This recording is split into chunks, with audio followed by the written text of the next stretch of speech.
It's day 7 with the Samsung Galaxy Note. How's it going, guys? I'm Aaron from PhoneDog.com, and I've been carrying this bad boy for 7 full days now. So for 1 week, I've been carrying this 5.3-inch behemoth device. And I'll tell you, it hasn't gotten any smaller by any means, but I will say that I've gotten kind of used to carrying it around in the past couple of days. If you looked back at my videos, the day 1, day 4 videos, I was kind of like, this thing is a huge, big honking device.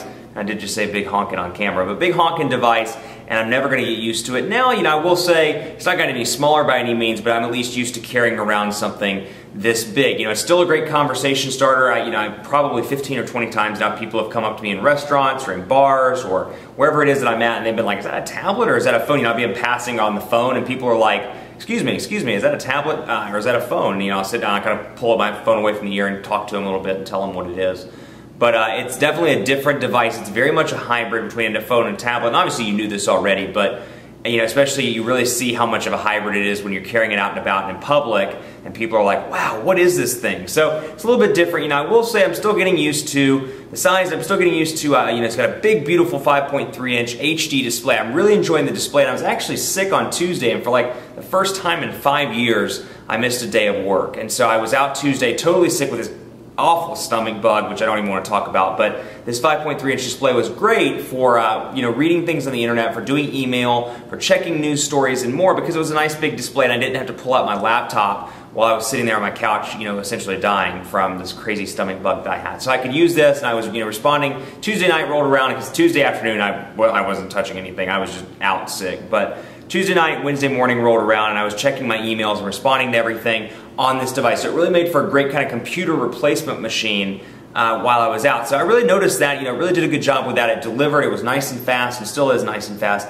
with a dual-core processor. I've noticed the camera's pretty decent as well. I've taken some pictures of, yes, my cat, and areas in Uptown Charlotte, because I do work in Uptown Charlotte. So I've been taking pictures of the buildings just to get an idea as to what the camera can do. And so I've been really impressed with the 8-megapixel shooter on the back. And one thing that I continue to be impressed with is the battery life on this bad boy. I mentioned this a little bit in day 4, and I think I may have mentioned this in day 1 too, just coming off the review, but I've been really impressed with battery life on this bad boy. I made it, I pulled this off the charger, for example, at 7:30 this morning, and I've had some pretty heavy calls today. I've had some text messages, a lot of emails, and I've been using the web quite a bit, and I'm down to 62%, which is pretty impressive given the big display on this phone. Now, like I've said before, it packs a 2500 milliamp hour battery, and this one is not a 4G LTE device. So when the AT&T one comes out, which will have the same battery but will have a 4G LTE radio, it'll be kind of interesting to see how battery life is on that one as opposed to this one, which is HSPA Plus only, but still has that same 2500 milliamp hour battery. But still,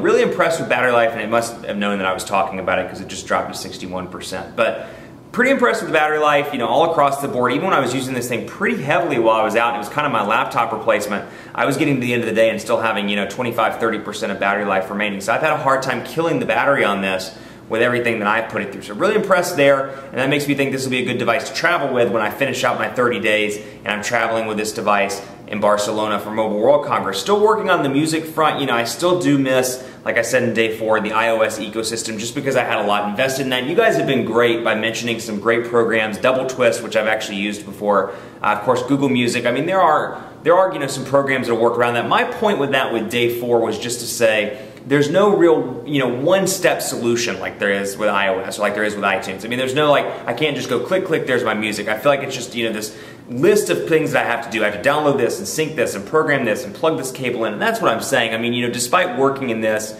and doing this as a living, when I get home at the end of the day, I just want something that's easy to use. And so for me, downloading this and plugging this in and downloading this application and syncing this music and making sure this is on, and it's all well and good. I know this device can do that, but I still kind of miss that one-stop solution, or that kind of one-step solution that I felt that at least in the music department, alone, iOS and iTunes had. So I'm still, I'm kind of missing that and looking for a good replacement of that, but I have gotten used to the big display. I'm pretty impressed and always have been with TouchWiz 4.0. It runs really well on this device, and I'm running several text messaging conversations, 25–30 text conversations, and I'm having no problems with lag. And overall, I've been pretty impressed. You can see, I haven't restarted this device in a couple of days.